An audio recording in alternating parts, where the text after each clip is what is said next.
আজকে বানাবো বাঙালিদের খুবই একটি ফেভারিট মিষ্টি কালাকাঁদ।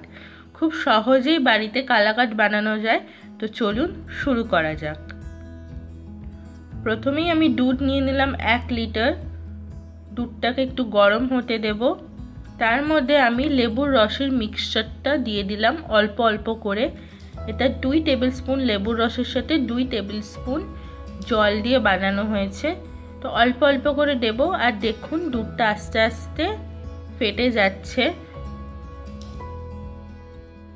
তো দেখুন আমার পুরোপুরি দুধটা ফেটে গেছে। তো আমি এবার এটাকে সাথে সাথে একটা ছাঁকনি দিয়ে ছেঁকে নেব। পনিরটাকে আমি ধুয়ে নিচ্ছি এমনি নর্মাল জল দিয়ে, যাতে লেবুর যে স্বাদটা সেটা যেন না থাকে। তারপর সেটাতে জল ঝরিয়ে নিলাম। তারপর দিয়ে দিলাম 1 কাপ দুধ। সেই দুধের মধ্যে আগে বানিয়ে রাখা পনিরটা দিয়ে দিলাম। দিয়ে এটাকে ভালো করে রান্না করে নিচ্ছি। পনিরটাকে হালকা হাতে মিশিয়ে নিতে হবে দুধের সাথে। দেখুন দুধটা টেনে গেছে অনেকটা। তো আমি আরও 1 কাপ দুধ দিয়ে দিলাম। দিয়ে আবার সেম প্রসেস আমি রিপিট করব।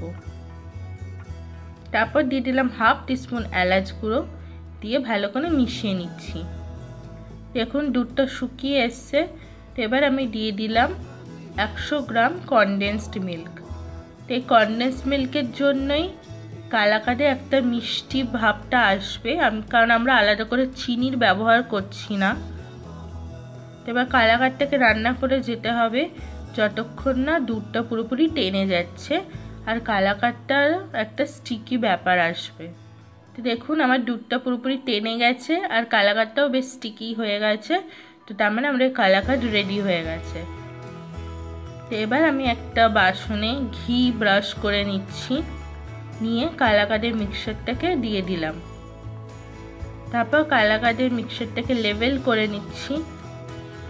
তারপর দিয়ে দিলাম কুচি করে রাখা আলমন্ড বাদাম, কুচি করে রাখা পিস্তা বাদাম, দিয়ে এটাকে ডেকোরেট করে নিচ্ছি। তারপর এটাকে প্রেস করে নিচ্ছি যাতে বাদামগুলো কালাকাঁদের সাথে স্টিক হয়ে যায়।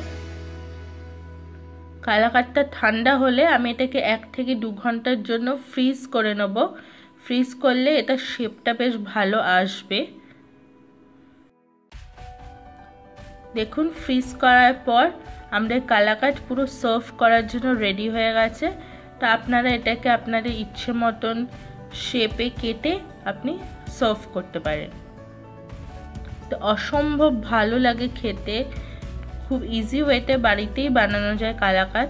আপনারা আমার রেসিপিটি ট্রাই করবেন।